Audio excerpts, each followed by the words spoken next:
Welcome back to step 21.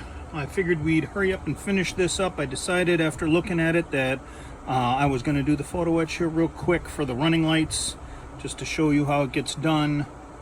And in this case, everything gets folded in. So I'm folding it that way. These are thicker and longer pieces, so I'm going to be careful. But I should be able to do this without any trouble. Similar to how I did the other long photo etch piece. But I just have to be cognizant of where that line is.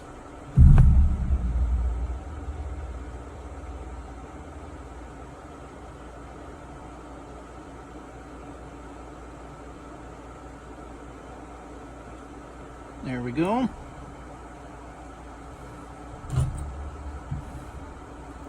And again, using my hobby knife here, and I should get some razor blades. I think that would just be smarter overall in the long run, but this works for what I need it to do.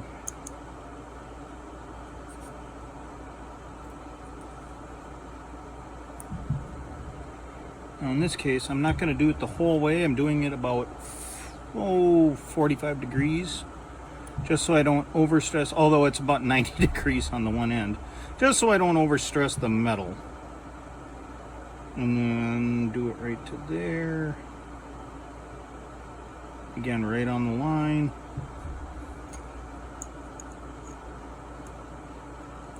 And I admit this would be easier if I had grabbed a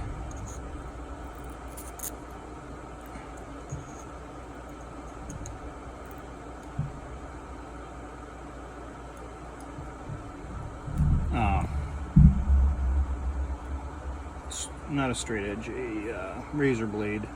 So if you're thinking, hey, why doesn't that guy have a razor blade? It's because I didn't grab one yet. But you'll see, even though I don't have a razor blade, it still worked out really good and it came out nice. So I'm going to do the same thing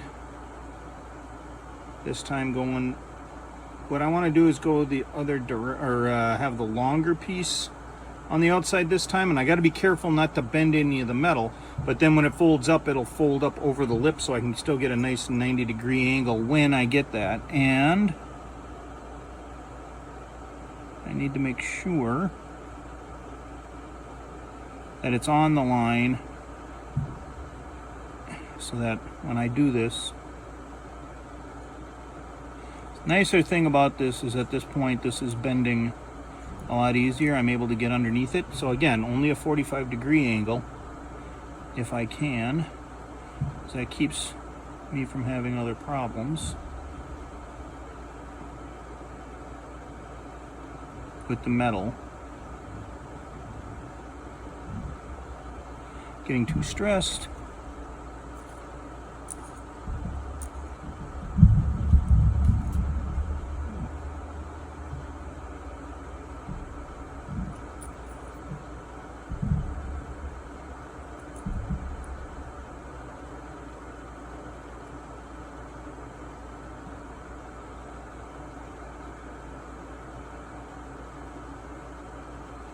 And finally, there. It's nice. I don't want it purely 90 degrees up for both of them right now because I've got to put all the little clear plastic pieces in there. But what I do want to do is put this end right here on this, as is shown right there. So all I have to do is make sure everything's oriented right. This goes like this, and this goes backwards like this. And then the clear parts go right on here. So it's not nearly as bad as what I had originally thought, where I thought I was sticking them inside of this right here in this channel. But as you can see, it's pretty much 90 degree. It's pretty good. I wanted to have that little bit of flare.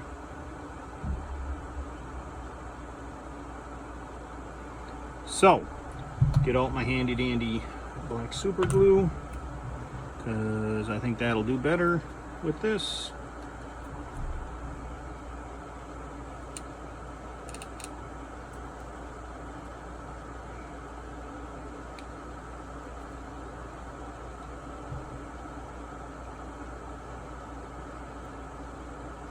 And next time I gotta remember to get this ready before I start shooting the video. I just have a little plug of glue in there that I'm cleaning out, but still, that would be more handy not at this point. So, just take my glue.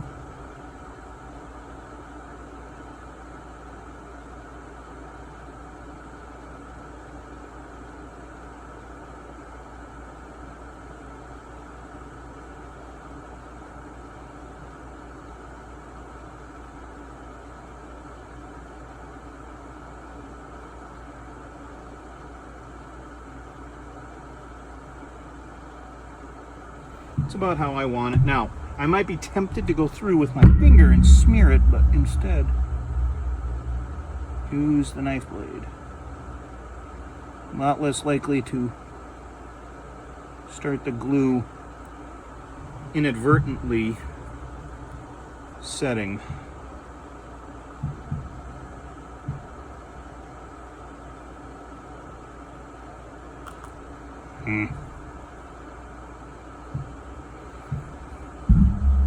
Now the hard part is getting this to stick. Now remember, the angle goes towards the front.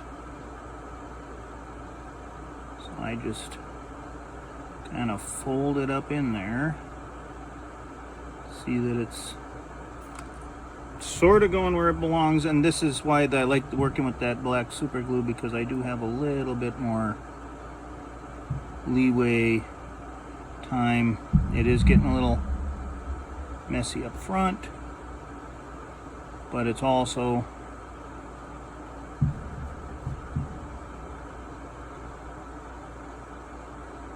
sticking nicely. Now again, I can take my uncure or super glue remover if I'm really worried about this, and maybe you're not. I just thought I'd do this again and just go in and clean up the problem is yeah, exactly that. There isn't much glue there. That isn't cured. So I'm gonna have to do it again, round 2. So I'll go through with the uncure real quick like. More what I'm worried about is this front face getting yucky, and then any larger deposits, they're not really coming off that quick with this, so I can just go through with my hobby knife and clean it off. The other nice thing is if I scratch this up, that just makes it better for the metal and the super glue to attach to each other. So as long as I don't bend this, it's not really a problem. So I've cleaned that off. Feels good. I'm gonna look at this as well. Looks like there's a few pockets of glue I can just clean off now.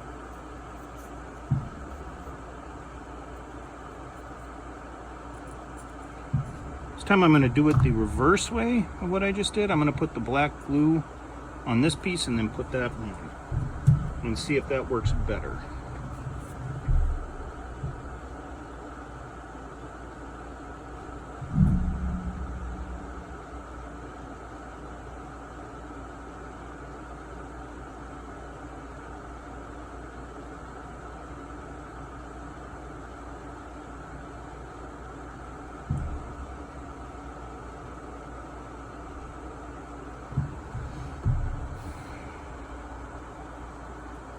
Now that little bit of glue blob kind of stuck to my finger, but oh yeah, that went on much nicer.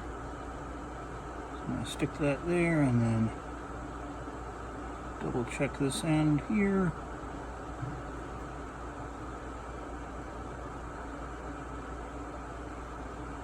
and it looks good. And this time it even looks a little bit cleaner than it did before. And I've got a little bit on the bottom. Again, this is where I'm going to take the hobby knife and just quickly clean this up.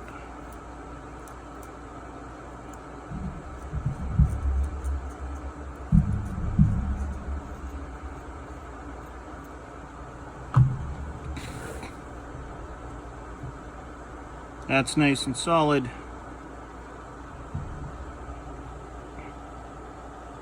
Now the nice thing, so I gotta clean this one up real quick. The nice thing about these, I guess I'm not going to glue these on right now because it's not entirely necessary. The construction setup on this is a little bit different than I thought, but anyways, what's nice is that these little clear parts just fall right in. Boom. So I can paint this all up and have it done, paint up the clear parts, have them done, and they're ready to go. So I'm going to take the top here and show you, like what they're showing right there is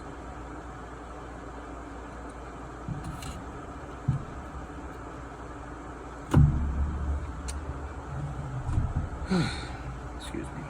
It doesn't go like that, it goes like this.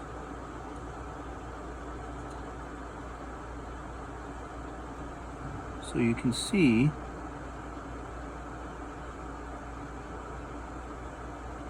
how it fits, and the edges don't touch.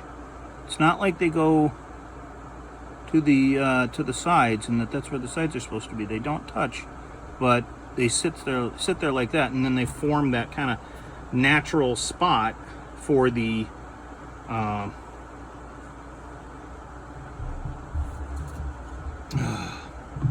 of a natural spot for the clear lenses to go on.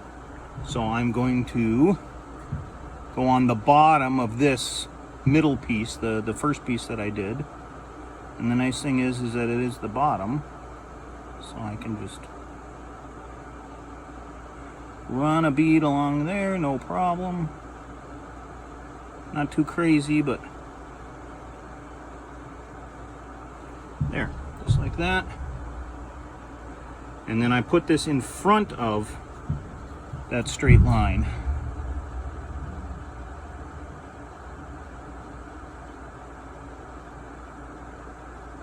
Now the problem is I just had the edge of my finger stuck.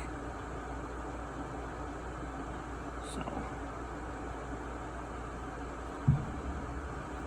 it goes like that. Just want to check the alignment from the side.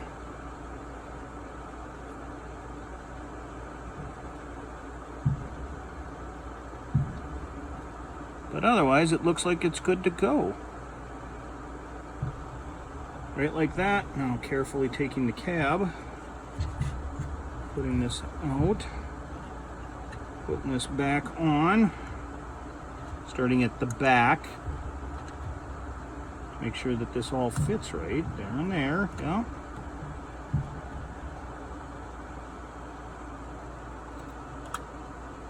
There we go. Everything fits on there just like it's supposed to. Okay. Let's try that again.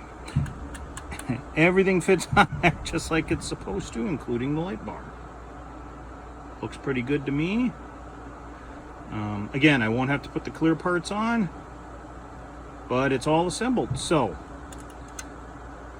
a reminder that you have to be careful which way you put the cab down so that you're not busting any of your photo etch or any of your plastic parts up. Again with this, putting it face down like this carefully. But that concludes step 21, and so now that I've done this, I can X that out, and this, I can X that out. In this, I have done those parts. And I highlighted here that I used the Type 5 lenses instead of the Type 6, but at this point in time, I can change my mind. That's another nice thing about how this is set up now. So kudos to Hobby Boss. I guess I didn't really look at the instructions well enough, or maybe the instructions aren't so great, but it's a little bit easier now for making a decision in the future. So that concludes step 21, and see you for step 22.